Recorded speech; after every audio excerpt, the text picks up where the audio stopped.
Friends, I welcome you to my channel. Before listening to this story, I will ask you to like and subscribe. It is not difficult for you, but it is pleasant for me. And we're starting. I had plans. I had dreams. Heck, I even had a secret savings account for a special dream trip around the world that we were going to do in just a few years. I watched my wife Tracy blush deeply and then just keep glowing pink while she talked to a couple of colleagues during the annual staff meeting organized by her employer at a small college in mid-September. I was standing about 15 feet away from my wife at the time when I noticed her reaction, allegedly talking to another group of her colleagues. Tracy talked to Rafe, who was previously introduced to me as a new associate professor of English literature, and Janet Barnes, who worked in administration, like Tracy. Considering it was a Christian college, I doubted either of the other two had told a dirty joke, which meant there was only one reason for Tracy's skin color, especially her constant shade. Now I had an answer to a question I hadn't asked. When you've been married to someone for 23 years and together for 25 years, you know almost everything about that person, even if you don't pay much attention to them. If you pay attention to it, well, as the player would say, I knew all of Tracy's stories, her orientation. 10 minutes before, I thought I had a perfect marriage with an almost perfect woman. Now I was piecing together the puzzle of some recent oddities in my wife's behavior that until this moment I hadn't realized was strange. Tracy and I were best friends, lovers, and parents of two wonderful children. Unlike many couples, we could spend our days together and never get tired of each other's company. We could talk about anything from bed to history, and we laughed at many aspects of these discussions. I've always joked that the best way to test marriage compatibility is to take a long car ride with your potential spouse, and if you haven't killed that person, you should marry him immediately. Tracy and I fit this profile. In my opinion, our life has been great. Yes, it cooled down from the white-hot passion of our courtship and early marriage, but it intensified again when the youngest of our two daughters left for college a year earlier. Staying in an empty nest for most of the year seemed to rekindle our more lustful urges, and we alternated between slow, passionate love and hard physical contact 3 or 4 times a week. Being gym rats, we were both in good physical shape at 45. Tracy had long blonde hair. Yes, she was probably 15 pounds heavier than before our children were born, but everything was well packed. Actually, I was 20 pounds more muscular than when I graduated from high school. Something had changed 2 months ago, and since it had mostly changed for the better, I wasn't going to look a gift horse in the mouth. I never thought about it. While Tracy has always been a willing and active participant in our lovemaking, she has rarely been the initiator. Suddenly, she started initiating as much as I did, and the physical connection went through the roof. It was great, but our focus has changed. I didn't ask myself that question then. Looking back, I realized that it was a mistake. Except when I talked to her, Tracy and Rafe were never more than 5 feet apart during a walk. Now that I knew what I was looking at, I could tell that Tracy's glow lit up every time she was near Rafe, even when I was around. It usually disappeared quickly when I showed up, but as soon as Tracy left me, she got a social partner. I surreptitiously kept my eyes on this couple throughout the event, although I didn't have to try very hard. Tracy seemed to forget about everyone else when Rafe was around. I've never seen her look around to check where her husband is. Throughout the evening, she tried to touch Rafe lightly at every opportunity. My emotions were very diverse, ranging from nervousness and fear at first, to complete rage after I became convinced of the reality of everything I actually see. What I saw definitely looked like the end of my marriage. I practically had to drag my wife away from Rafe at about 11. She didn't look happy when I showed up and told her it was time to go. Anger flashed in her eyes for a moment, then she backed off. But it wasn't fast enough for me not to notice her gaze. Again, 23 years of marriage. Usually the evening discussion flowed freely on the way home, but I deliberately sat quietly, waiting for Tracy to start. She seemed preoccupied for a while, staring out the passenger window, until she realized how awkward the silence was. Then she quickly jumped into the void with some meaningless conversation about how poorly dressed the wife of the college president was. I wasn't very responsive. Wow, I'm really tired. I'm going to bed, Tracy said when we got home. Are you coming? I wasn't sure if she was just trying to avoid an evening conversation, or if she was trying to get me to go to bed so she could deal with any frustration from arousal. Anyway, I didn't bite and told her I was going to watch some TV. I think she looked disappointed. The next day was Saturday, so I was able to spend the whole day outside working in the yard, which gave me enough time to calm down and think about everything. If Tracy had any idea that things weren't that simple in our universe, she did her best not to show it. The next week, the situation in the house seemed a little tense. For my part, I tried to act calm, but I used the Find Phone app on my iPhone about 6 times a day, and in each case Tracy was where she needed to be, so to speak. At night, she seemed more than ready to make love. Nothing changed the following Monday, but on Tuesday, the Find a Phone app informed me that Tracy had gone home at lunchtime. 15 minutes later, I quietly entered my house and confirmed that my marriage had ended. They weren't exactly quiet in our bedroom, so I didn't have to go up the stairs to make sure Tracy's partner was really Rafe. Oh my God, Rafe. At one point during the celebration, Tracy screamed, "Oh my God, baby. You are the best." The last one was really painful. It took all my self-control not to run into the bedroom and kill the bastard. However, I didn't enter the room because I knew that if I started beating him up, I wouldn't stop until I killed him. None of them were worth a prison sentence. Tracy, I am fully aware that saying that I love my husband more than anything in the world sounds selfish, but it is the pure truth. I've loved him for a quarter of a century. I hope to love him for at least another quarter of a century. However, in the interests of full disclosure, I also have to admit that I have a lover on the side. A lover who was so wonderful that I couldn't give him up, although I know that sooner or later I would have to do it, because it would be the only way to save my marriage. Mike, my wonderful husband, would be devastated to find out that I have a lover. That's why I did my best to hide my affair. However, I wasn't stupid enough to think that I would never get caught. I knew that the longer it went on, the more my chances of being caught increased. Mike has been my rock for the last 25 years. We were married for 23 years and had 2 wonderful children. He was my best friend, my soulmate, and a wonderful partner. We talked about everything. We laughed a lot. Well, until recently. I had no intention of having a lover when I met Rafe. For some reason, he walked into the administration building a couple of days before classes started, and, without exaggeration, my life literally changed. Rafe was 30 years old, 6'2" in height, very fit, with short brown hair and soft gray eyes. He was handsome, but he wasn't George Clooney. I didn't work the rest of the day because I couldn't get Rafe out of my head. By the time I got home, my nectar was already running down my legs. I'm pretty sure I almost killed Mike with the bed. I continued to use Mike to the hilt for the next 2 weeks, and then my dear husband opened the door of opportunity for me, as he had to leave town for the night the following Wednesday. I knew it was wrong, but I was practically shaking when I called Rafe on Monday morning and invited him to lunch on Wednesday afternoon. I had already checked Rafe's schedule. I knew he didn't have any classes on Wednesday afternoon, and I took administrative time off. Rafe met me at a small Italian restaurant, and we had a good lunch, talked and laughed a lot. I know I laughed a lot, and it was hard for me to keep my hands away from his hands and wrists while we were talking. I blushed deeply and felt like a virgin on the very first date. My panties got wet 5 minutes after we sat down at the table. He smiled back at me a lot, held my hand for a while, and even grinned sometimes. I knew he felt the same connection. Being a gentleman, Rafe paid the bill, then asked quietly, "Where to?" "To me. I live 10 minutes away from here. Leave your car and I'll drive." I replied in a voice that sounded much more confident than I actually was. Knowing that Mike wouldn't be home until Thursday evening saved me a lot of anxiety about the upcoming event, but I have to admit that I was nervous. I knew that after I had 2 children and was 45 years old, I didn't have the mature young body that Rafe was probably used to. I should have felt guilty for what I was about to do, but for some reason in my mind it was a fait accompli.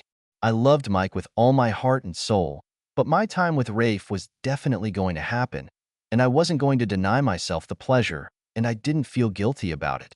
I drove my car into the garage and closed the door. The next 10 hours were some of the best of my life. Rafe obviously felt the same connection as I did, and everything we did was amazing. I wasn't a virgin when I met Mike, but I always thought he was a great partner. Rafe has completely reconfigured the scale. He was no bigger or thicker than Mike, but everything he did was off the charts. I remember a lot of screaming and a few tears, and I'm pretty sure it came from me, but I really can't swear to it. Damn, I couldn't swear by my own name. Now I knew what it was like to be used senseless. I definitely wanted that. You're an amazing woman, Tracy. An ecstatic Rafe slid his tongue deep into my mouth for our last kiss before leaving. Rafe. I knew exactly what Tracy McGowan meant when she called me. I saw her reaction when I met her 2 weeks ago in the administration building. I knew that we would take care of each other after we had lunch, although I didn't say so directly. The woman was definitely a MILF, a pretty face and long blonde hair. She may have a few extra pounds, but I wouldn't give it up for anything. I saw rings on her fingers when I first saw her, but I knew that this did not mean that the woman had disappeared from the market. Besides, I've come to the conclusion that a married fool is the best. Married women tend to have a lot of experience, and a little weird always seems to drive them crazy. We had a great lunch, and then she took me to her house to spend most of the day in carnal pleasure in the marital bed. It looks like her husband was on a trip out of town, so instead of just making love at lunchtime, we made love all day long. It turned out that she was the most physically responsive woman I had ever used. She picked up blow after blow for me all day, screaming, yelling, and making unintelligible noises along the way. When Uber drove me back to my car in the parking lot of the restaurant, I hoped that there would be another day like this. In fact, there will be many more such days. Mike. I was shocked at how deceitful Tracy could be. The following week, she continued her Oscar-winning performance of The Perfect Wife, while I was quietly preparing for the upcoming divorce. I met with the lawyer the following Wednesday morning, and she told me that Tracy would be served the following Wednesday. Although we lived in the state without guilt, I still sued on the grounds of adultery. It was petty, I know. I had no idea what I had done to push my wife into another man's arms. Or was it just because he was about 15 years younger than me and could walk more often every time they made love? Anyway, it wasn't a one-time drunken affair. As if I needed confirmation, the Find Phone app showed that Tracy had gone home for lunch 3 more times in the last 10 days. I knew I didn't have to go home to realize that Tracy wasn't going home to eat cheese sandwiches. I chuckled to myself at the thought. At some point during that time period, I went into our snack buffet to get a pack of Pop-Tarts with brown sugar and cinnamon, but found nothing. The day before, I ate the penultimate pack and knew that there was still 1 pack left. I also knew that Tracy didn't eat them because she hates Pop-Tarts, so obviously Rafe was not only using my wife, but also stealing my fucking snacks. Damn him. Tracy. I woke up Thursday morning feeling like $1,000,000 after the greatest lovemaking of my life. Logically, I should have felt guilty, but really, I just wanted it. I waited until noon before calling Rafe. My husband won't come before 9 o'clock. If you come right after I get off at 5, we'll have time for another round, maybe 2, I said cheerfully.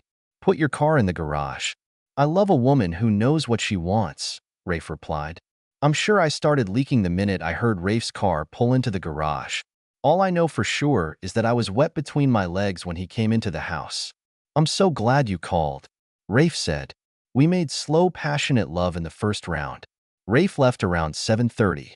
I quickly disassembled the bed and changed the sheets for the second time in 2 days. I made sure to put both sets of sheets in the bottom of the basket. I felt great when I jumped into the shower. 90 minutes later, Mike walked through the door.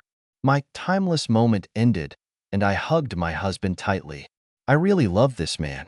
Although, I admit, I felt a little guilty when Mike practically dragged me into the bedroom to make love. It was the first time in my life that I made love to 2 different men on the same day. To be honest, it was incredibly hot for me. It was fantastic, Mike, I said softly as we snuggled up to each other after our second connection of the evening. I really meant it. Mike was an excellent lover in his own right. However, the way I communicated with Rafe was beyond praise. It was almost as if we were doing something completely different from what Mike and I were doing. I couldn't feel guilty for doing something so amazing. Mike. I knew that Tracy was supposed to be served with the divorce papers on Wednesday at 10 a.m. It took 2 minutes before my phone rang. No, Mike. I don't want a divorce. She screamed on the phone when I answered. And I don't want a cheating fool for a wife, but we don't always get what we want, do we? I replied. I can explain. I accepted it. A decision for yourself. The one we need to talk about, Tracy cried. Since you ignored our vows and us, I also made a decision for myself. So no, we don't need to talk about your decision, I said, ending the conversation. I could really be productive at work. Unfortunately, I knew what I was going to face when I got home, and Tracy didn't disappoint me. Don't you think you should have talked to me before you filed for divorce? Tracy was yelling at me when I came in. After all, we've been married for 23 years. What are you saying? These 23 years didn't seem to matter to you when you were constantly cheating on me. I shot back at her. I could tell from her eyes and smudged makeup that Tracy had been crying. I didn't feel quite cheerful myself. I love you, Mike. Really. What I had with Rafe was just physical. It was a decision for yourself? I finished for her. To put it mildly, Tracy looked worried. I'm sorry I hurt you, but I think you're overreacting. Can we talk about this? I don't know what you're talking about, Tracy. You've cheated a few times, probably a lot more than I know, I said. I know it looks bad, Mike, but I know it was just a decision for you, Tracy, I repeated. Why don't you explain it to me? I thought it was obvious that I was being sarcastic, but Tracy seemed to be encouraged by my reaction and actually smiled at me. I can't explain it, but it's like we have some kind of special physical connection. He turns my legs to jelly when he's next to me, and that's it. The best lovemaking you've ever had. I heard it. Her eyes became as big as saucers, and for the first time she looked scared. Did you hear that? She asked with tears and fear at the same time. Do you want me to reproduce this for you? I was at home last week. You two were so busy that you didn't hear me. I won't be able to fix this mistake. At least she had the good sense to look down shyly. It was a purely physical impact, Mike. I love you. I can't tell you how much I love you. Can't we at least try to consult? I know I hurt you, but I know you still love me. She was right about the latter, and it hurt the most. I still loved her, though not as much as I did 2 weeks ago. 25 years of loving someone doesn't just happen in an instant. Tracy. Although I knew that what I was doing was risky, I was still shocked when I was handed the divorce papers at my office on Wednesday afternoon. I had no idea that Mike knew about my affair. Hell, not only did he know, but apparently he caught Rafe and me in bed once, and he had a video. Worse, he'd heard me tell Rafe that he was the best thing I'd ever had. Shit. I knew that I would never be able to satisfactorily explain to my husband the bond that Rafe and I shared, but I knew that Mike's love for me would eventually win out. I would start by trying to get Mike to agree to me leaving Rafe as a lover on the side, and go back to saving the marriage as a last resort. I suggested contacting a psychologist. He agreed. Our first meeting with the consultant did not go well for me. The consultant was a woman, but like Mike, she couldn't understand that I just couldn't ignore my attraction to Rafe. I guess I expected her to show more understanding, maybe be on my side. So your vows meant nothing to you, Mrs. McGowan? What is it? She asked after I finished telling my story. No, they mean everything to me, but this, it's different, I explained. It's unlike anything I've ever experienced before. You are a woman. You've experienced arousal before. Well, it looks like that, only much stronger, like I was drugged with illegal substances, I said. I could tell by her face that she didn't believe me. Mike just looked stunned. Men are often accused of thinking with their small brains, but women are just as guilty of this if today's divorce statistics are any indication, the consultant said calmly. Yes, lightning strike is a real thing, but most people realize that they have a choice to ignore it. You have decided to give in to your base desires. I couldn't believe that this woman was basically telling me that I had no self-control. It was like calling me a cheater. Then she asked me a question that probably sealed the divorce deal. If Mike could forgive you and take you back, do you think you would be able to resist your physical desires and remain faithful to your husband? Damn it, I thought this woman would be on my side.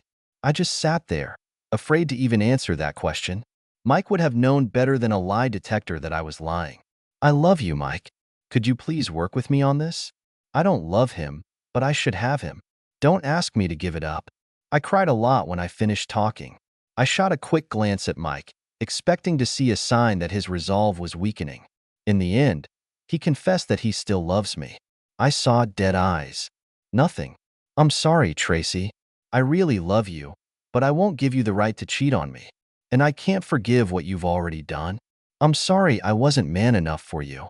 You're more than enough of a man for me, Mike. I love you, I said. I don't like him.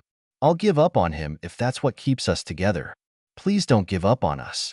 I didn't do it. You turned us down the first time you used that asshole, he blurted back. Don't pin this on me. I just never knew how selfish you are. In the end, it's all about you. And you just don't love me as much as I love you. 2 weeks after I last saw the counselor, I was in my bedroom riding Rafe like a stallion.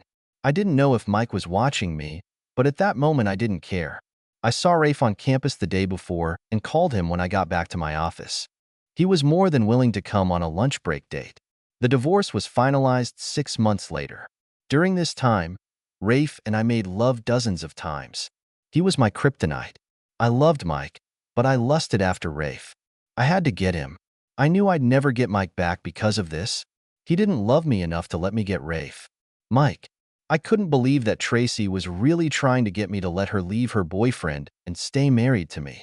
If you really love me, what a fucking delusional fool. Forget it. There's no way we're going to stay married, period. I may have been an ignorant cuckold, but I'm not going to be a dumbass. I was very surprised that the marriage counselor we hired didn't live in the same dreamland as Tracy. She practically called my wife a cheater in our first session, and it hasn't gotten any better since. She ended our sessions after the fourth, telling my wife that I would never back down from my position and that she supported me. I thought Tracy was going to sink through the ground when the counselor told her to stop the sessions. I do not know if Tracy asked my daughters to try to stand up for her, but they both tried very hard. You're ruining the family, Dad, my youngest cried when I told her about it. No, baby, I'm not destroying the family. Your mother did it. I'm just making it legal. She twisted her face and furrowed her brows. I could tell she was thinking hard. I guess you're right, Daddy, she finally said. Rafe, I really didn't want to ruin Tracy's marriage, but I saw it more as her husband's problem. I knew she really loved this guy, but we had an amazing physical connection. If she wanted to get me, damn it, yes, I was going to give it to her.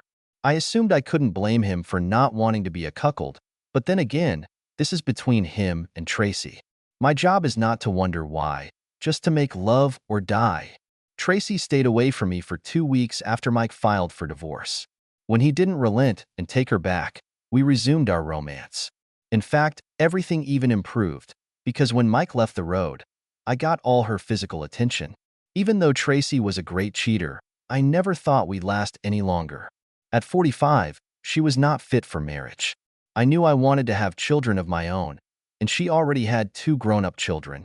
Besides, if she could do what she did to the man she said she loved more than anything in the world, what could I expect? I kept looking for Miss Circe, even though I hadn't talked to Tracy about it. She had enough to worry about after losing Mike. Everything changed when I found Lucy Ralston about a year after Tracy's divorce. She was 24 years old. She had short brown hair, a lithe dancer's body, and we got along from the very beginning. I didn't tell Tracy about Lucy at first, but I finally confessed about 2 months later. I knew I'd hurt Tracy's feelings, but it didn't look like Tracy really loved me.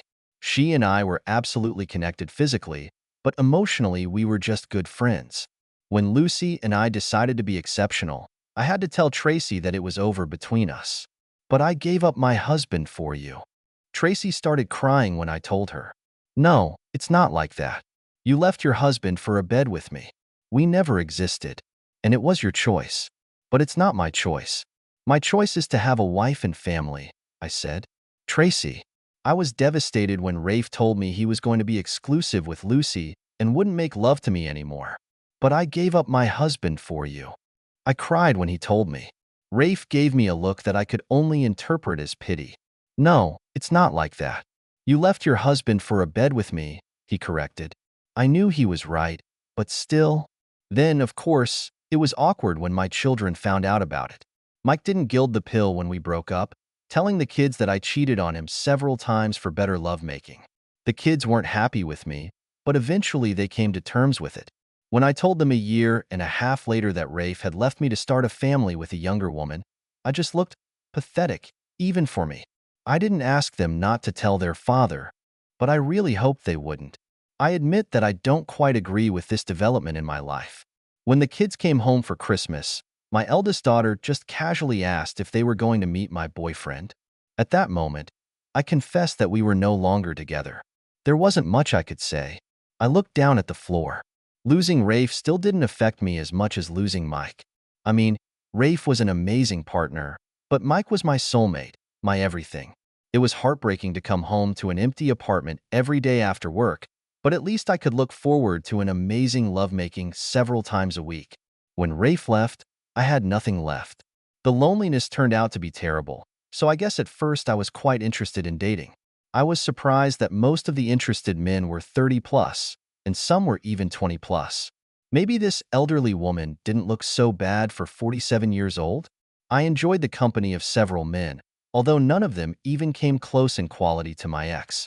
Maybe it's because I haven't been on a date for so long, but I've definitely noticed that men's expectations have changed in a quarter of a century, especially among young guys. It seemed like they were expecting a bed on the first date, and if that didn't happen, there usually wasn't a second date. Not that I was a prude, but I also wasn't going to jump into bed with everyone and just anyone. When talking to the children, I tried to ask about Mike discreetly. I didn't think he was dating at all, which meant I still had a chance to get him back.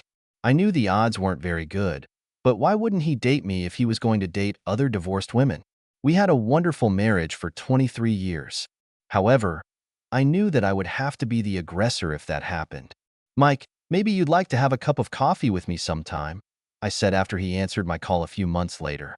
I know I hurt you with what I did, and I'm sorry about that, but I really wish we could be friends, the kind who sit and drink coffee together and maybe even eat together sometimes. I really miss sitting with you and chatting. Sure, Tracy, I think we could do that, he replied cautiously. I really miss your company, and I think I'm in a much better position now than I was. We set up our coffee date for next Saturday. Mike, I have to admit that Tracy looked fantastic when she walked into the Starbucks where we agreed to meet. I haven't seen her in 2 years, and time hasn't hurt her at all. She didn't look a bit older, and her weight was probably the same as the last time I saw her. She cut her hair to her shoulders, and the tight sweater she was wearing really emphasized her full breasts. She was wearing almost no makeup, which only emphasized the fact that she was a beautiful woman. I got up to greet her and stopped dead in my tracks, not sure if I should hug her or not. She answered this question for me by walking right into my space, kissing me gently on the cheek and hugging me. I hugged her back. How come no one has fired you yet? Involuntarily, a question came out. She blushed charmingly. Apparently, not everyone has such good taste, she replied with a smile on her face. We ordered coffee and each got a cake. We talked about a variety of topics, just like when we were married. The conversation was so pleasant that each of us drank a second cup of overcooked Starbucks caffeine. It was fun, Tracy, I said as we got up to leave. How about we have lunch together next time? I think I surprised her with this invitation because her eyes widened when she looked at me. Of course. It's going to be great, she said softly. I called her 2 weeks later and set up a lunch date. Date? Huh. It's been over 25 years since I've gone on any dates, absolutely none since Tracy and I divorced. Although I was crushed by what Tracy had done to me, I tried my best to feign indifference to the general public. However, in fact, all this just tore my heart out, and after the divorce I stayed away from all women. One Saturday afternoon, Tracy and I enjoyed a very pleasant lunch at our favorite Italian restaurant. I know she was hoping that I would invite her to my house after lunch, but I walked her to her car in the parking lot, gave her a friendly kiss on the cheek, and headed to my car. Over the next year, we enjoyed several dinners. I didn't want to go beyond that, because that way I could control the situation better. In my opinion, dinner leads you to what happens after dinner, which leads you to what happens. I didn't want to and couldn't approach it. Tracy. Mike must have gotten smarter over the years. I knew he liked the time we spent together, but he never invited me to dinner. I thought that at some point he would decide to do this, and it would just be a small step towards us spending the night together. I knew he wasn't dating, and I thought if I could turn his world around one day, I'd have a chance to get him back. But he just never gave me the chance. Lunch at the IHOP is hardly conducive to sharing a bed. I took the hint and started dating others again. I guess I'll just have to accept that I'm just another piece of ass on the dating scene for them all. Mike. Tracy messed with my head so much that I haven't actually dated a single woman in 5 years. I definitely didn't view my dinners with Tracy as dates, although I know she was counting on something. I was at my favorite liquor store, checking out the many available brands of tequila, looking for something new, when I felt someone's presence on my right. Obviously, she was doing the same thing as me. She looked pleasant enough, so I decided that my extensive knowledge of distilled spirits could be useful to her. I was just trying to be friendly. "Do you want to drink tequila or make a cocktail?" I asked with a smile on my face. I never dilute good tequila. I drink my tequila the way I drink my coffee. Straight, without anything, she replied. Margarita is good for parties, but when I drink for real, I don't mix. Wow, a woman who has a clue. I didn't know a single woman who drank tequila properly. For the first time, I turned to face a woman. Shit, he drinks tequila and looks damn good. There are no rings on her left hand either. She seemed a little younger than me. She had a shock of curly dark brown hair that almost reached her shoulders. Her skin was pale and her eyes were a sparkling blue. I assumed Irish blood, like mine.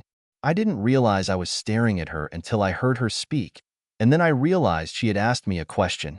Subtle, very unnoticeable, she chuckled when I returned to the real world. I know I'm blushing. I'm sorry. I'm just lost, I said weakly. A dozen brands of tequila and a beautiful woman who understands how to drink this stuff. This doesn't happen very often in my world. She gave me a wry smile. I thought she was going to move on when she spoke again. And what kind of world is this, Mr. Tequila Snob? Loserville, USA, ma'am, I muttered. Ma'am? Did you just call me ma'am? She asked incredulously. Wow, do I look like your mother or something? I'm sorry about that. It's a matter of good manners. It's my parents' fault. But no, you don't look like my mother. I loved my mother to death, but even on her best days, she didn't look as good as you. I couldn't believe it actually came out of my mouth. I grimaced. She looked surprised. Then that look slowly turned into a sly smile. By this point, I had a good look at what seemed to be a tight, curvy body for a woman her age. So why Loserville, Mr. Tequila Snob? If we're being polite, it doesn't look like you're going to have any trouble setting up a couple of dates. I haven't been on a date in 5 years. Since I divorced my cheating wife, I said quietly. Oh, I'm sorry about that, she said, looking embarrassed. There was an awkward silence for a while. I didn't have enough game to break the deadlock, but luckily she did. So, what do you recommend? What is it? She asked, returning to the tequila. I'm a big fan of Don Julio Blanco, and I also like Fieri's new boyfriend, Sammy Hagar Santo Tequila. But if this is really a special case, then choose Don Julio 1942. It's damn expensive, but it's a really good thing. How much is it expensive? $1.85 a bottle, I replied. She nodded at me, as it seemed to me. Ending the conversation, I grabbed a bottle of Santo from the shelf. Then I thought, what the hell? And held out my hand. Mike McGowan, how would you like to try the tequila next door, at my expense? Then you could have made a more informed decision, I said, giving her my most sincere look. She grinned again, brazenly looked me up and down, and then accepted my invitation. We went to a nearby bar and spent the next 2 hours trying tequila. I also made sure to buy us a couple of snacks. When we left the bar, I had Rose Smart's phone. I can't even begin to explain what was going on in my head over the next week. I was thrilled to get a beautiful woman's number, but that meant I had to call her and set up a date. The last time I went on a date was right before the American Revolution. Shit, I thought I could take her to a restaurant. Maybe I could find a roller skating rink. Or bowling. My head was spinning. I had a good job and I was making decent money. For the most part, people seemed to like me. I was well aware of current events and would never talk about politics on a date. I noticed that I was sweating profusely. I realized that one thing hadn't changed. When it comes to dating, women have all the power, and they know it. However, she gave me her number without me having to point a gun at her. That should have counted in my favor, shouldn't it? The debate in my brain raged for several days and could have lasted much longer if fate had not intervened. Fate disguised as Anna Sciortino, whom I literally bumped into in the hallway of the office where I worked.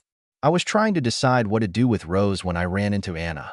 She stumbled on her 3-inch heels, and I grabbed her arms to keep her from falling, apologizing at the same time. I know I'm not very big, but I don't think you would have noticed I was there if you hadn't bumped into me, Anna told me after I calmed her down. Is there a problem? Anna was probably the same age as my youngest daughter. We talked from time to time. Usually I would give her some fatherly advice about something. She was also my personal advisor on the issues of the younger generation. If I needed to explain something generational and I didn't want to call my kids, I would find Anna and she would explain things to me face to face in words that made sense to my 50-year-old brain. Yes, actually, I muttered, probably sounding like a weak buffoon. Anna looked at my face as if she was trying to read the sign. She broke into her trademark smile. I was puzzled. It often happened. Maybe this problem is related to the girl. A woman? She said it in her sing-song way. Sort of. Yes, I think so. Yes, I kept muttering. She looked at me for a few seconds, then made a decision. Okay, you can tell me about it at Murphy's after work. And I don't want any ridicule when I get my iced drink. Or you'll be on your own, she lectured. We met at Murphy's later that day. Anna was sitting across from me with a very cheerful expression on her face when I was talking about Rose, flustered and stammering. So you haven't dated anyone since your divorce 5 years ago? With no one? Wow. I knew you were a little retarded, but not to the same extent, she teased. I cringed at the mockery, but I knew Anna was right. I also knew that she was caring and kind to me. So how long has she given you her number? This month? This year? That was 5 days ago, Anna. And if you keep being smart, I'm going to flip you over my knee, I warned, only half seriously. Oh, we both might like that, she chirped back. I blushed. Seriously, Mike? What's the problem? You are not a troll. You have a lot ahead of you. Call her. Anna spent the next half hour telling me about some of the things she and her friends do on dates. I resisted the urge to pull out my notebook and take notes. Can you dance? What is it?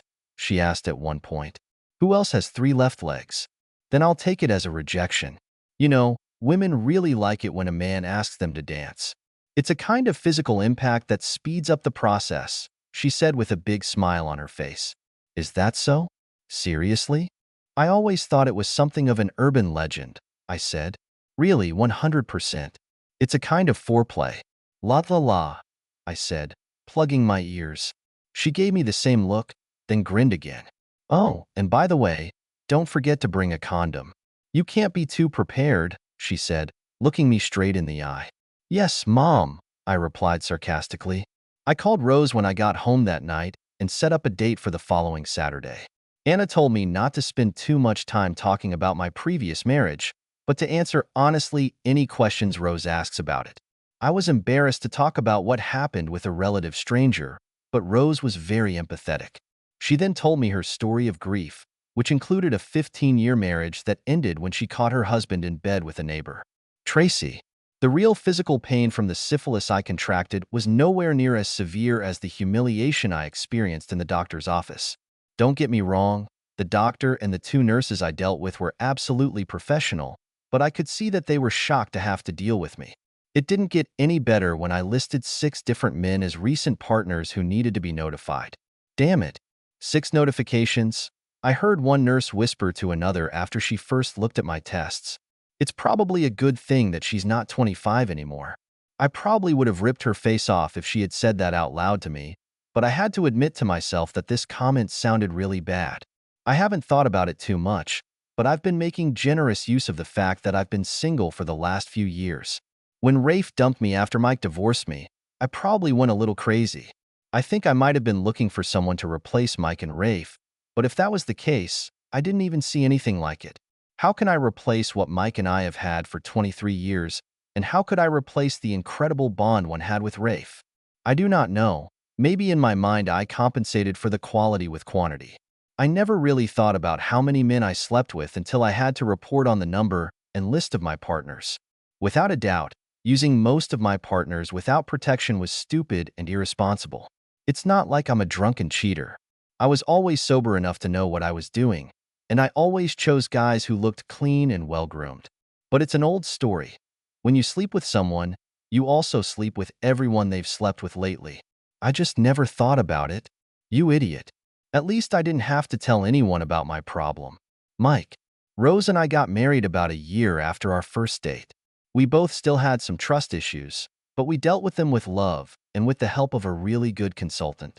I gently pushed Rose away, and we lay on our sides facing each other, both breathing heavily from the strain. After 25 years of marriage, when both were 75 years old, making love once a week was enough. We spent another 10 minutes kissing and cuddling before falling asleep. To say that Rose was my savior is to say nothing. After I divorced Tracy, I was lost. Hell, I didn't even know how to date. She let me feel my own way, sometimes literally, and we kind of grew up together. Although I wouldn't bet money on it, I found a soulmate to grow old with. Tracy. I was a little more suspicious about choosing partners when I got back into circulation after my, problem.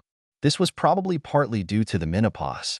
In part, probably because although I looked pretty good when I turned 50, still 20-year-olds and 30-year-olds no longer looked in my direction.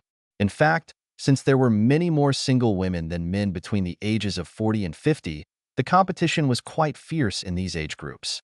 If someone had asked me a few years ago, I would have told them that this was a done deal.